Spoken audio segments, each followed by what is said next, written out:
Hello there and welcome to the channel. In today's video, I'm going to be talking a bit about why remote visual assistance differs from regular meeting applications such as Google Meet, Zoom, WhatsApp and Teams, which on the face of it would seem to be very similar. There are areas of overlap between these two options, such as when you need a face-to-face discussion.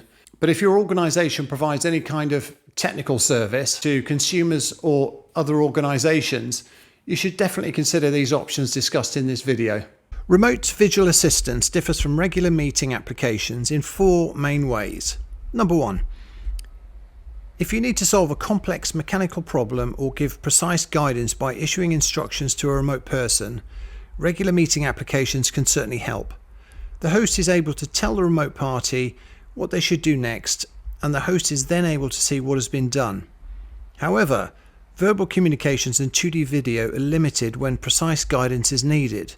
Remote visual assistance offers more by giving the host the ability to show the remote user what to do next, using a live pointer, annotations and other AR tools. This reduces confusion and the risk of error.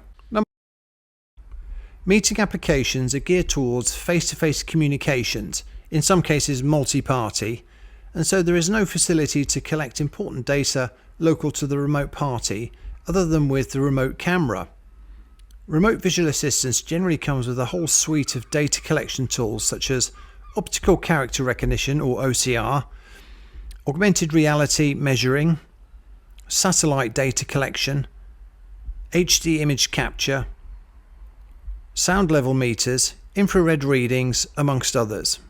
Number three, centralized session data management is another major difference. In regular meeting applications, you're able to save meeting recordings, shared files and transcript data locally and in the cloud. However, it's difficult to organize, manage and perform searches. With remote visual assistance, the user interface has been specifically designed around precisely those issues. All data is organized into session containers.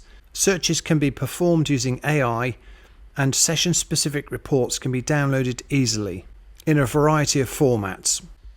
Number four. When the objective of the interaction is to showcase a domestic product to a distant individual in its intended setting, remote visual assistance becomes indispensable.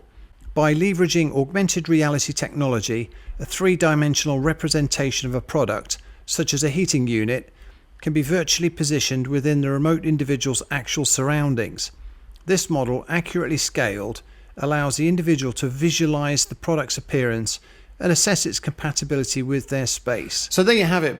Remote visual assistance and video meetings both have their ideal uses, and there are areas of overlap.